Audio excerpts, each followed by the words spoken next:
So I spoke to somebody about this last night, and he answered. He said, "Listen," he says. I asked him the question: how could you say that Atzmus, that God Himself needs us when we know that Atzmus is Pashut? In other words, that Atzmus doesn't have any characteristics. So he said, you don't have to understand it. You don't have to understand. In fact, you cannot understand how it could be that Hashem wants or needs something, yet at the same time, He doesn't want or need anything. He absolutely needs your mitzvahs, but He absolutely doesn't need them at the same time. It's a contradiction. I don't understand it. And you shouldn't either, so stop asking. Maybe, in answer to what you're saying, well, it has to be this way because logically I feel that if not for this, there's no relationship. Oh, who says that you have to understand it? Well, at least he admitted that the Eibusher does need. Yes. Okay. So which part do you want to focus on? That he does need your mitzvah or that he doesn't need your mitzvah? That you can't prove anything about I'm not trying Atzmus. to prove. But if both are true... Well, let me clarify. The reason he said that the Eibusher needs us is because the Rebbe said so. Good enough for me. Right. So you have to say it, because that's the idea of Dirab Tachtonim. You have to say that the Rebbe, that the Eibusher needs us. But you're right, it makes absolutely no sense. It doesn't add up. But stop trying to understand it. It's not really a discussion we have to have. I'm not trying to understand it. I want to know if it's a fact. If he really needs me, it makes all the difference in the world. I'm not going to ask him why, and he doesn't have to explain it to me. Just tell me that it's true. But to say, no, it can't be true. It can't be true? So to tell you it can't be necessary? Can anybody really say that with a clear conscience? He said, well, I don't understand it. Fine. It's a contradiction. Is it? No. But even if it is, fine, can't explain it. But he does need your mitzvahs. Otherwise, what are we doing? What are we doing? It's terrible. Why is it not a contradiction? On the one hand, you say the Eibusher, whatever he wants. Nothing's impossible. Whatever he wants. On the other hand, what is there to want? Yeah, what? What is missing that he could possibly want?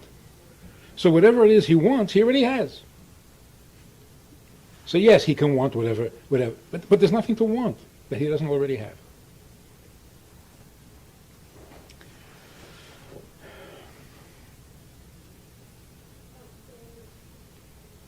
It's not a contradiction, because the simple meaning of the Eibusher is perfect, nothing can affect him. Right? We all agree there is nothing about the chazer that makes it worse than the cow. Nothing. So it's not the pig turns him off. That's absolutely correct. Nothing turns him off, and nothing excites him. That's called pshitus. He's unaffected by anything outside of himself. We all agree on that. But there's something about him. He has a taiva. You know what taiva means? I want, not it wants me. So what does it mean that he is not affected? And everybody agrees with that. The Rambam makes it very clear the Eibusher can't be affected by the world. Ani avayolei nisi, nothing affects me. So if nothing affects me, that means I can't be me. On the contrary, if nothing affects me, then I'm just me. So if the Eibusher says, you know, Noach, I like Noach. Everybody else disappointed. Noach, Motzo chen be'inei Hashem. can't believe that? You yourself just said that there's no difference between the chazer and the cow. So, I don't know. Noach was... Tell me. Okay. So, there's something about the Eibishter in his complete freedom and pshitus that makes everything possible. Because of him, not because of the thing. So a guy goes to buy a car, and he chooses a car. B'chira chofshis. Well, not really. For some reason, this kind of a car appeals to him. This interior appeals to him. So it's choosing him. It's not pshitas. So if you want to say, a rotzen poshet, I want it because I want it and nobody influenced me. Humanly, that's hard to imagine. Nothing influenced you. You happen to like this color. You didn't choose that. That's the way you are. This car is a little too big for you. What do you mean too big? You know, it's not all you.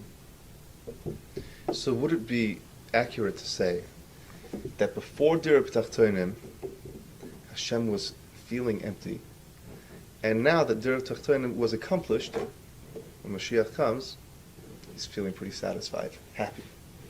Atzmus. Absolutely.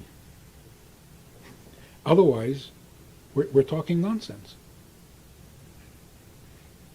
He has a kavanah, he wants a dira b'tachtonim. Whether it happens or not makes no difference to him. So before or after, it's all the same. You're talking nonsense. Why is this so hard to understand? I hear what you're saying, it's making a lot of sense. Why Hashem was sad, I made him happy. It's ridiculous. How could you? Why? Explain the question. Because it means God is vulnerable. He can be injured. He can be hurt. I can push him over. I can push him to the side. I can leave him lacking. Isn't that written in every pasuk in Torah? If you don't keep my mitzvahs, I'll be angry. No? Yeah, it's not talking about him. Yeah. It's talking about his emanations. It's this. It's that. Malach Gavriel. Malach Gabriel. So we're basically the spheres. so we're Ava, Yira, Chesed, Gvura. Yeah. So we're basically worshiping Malachim.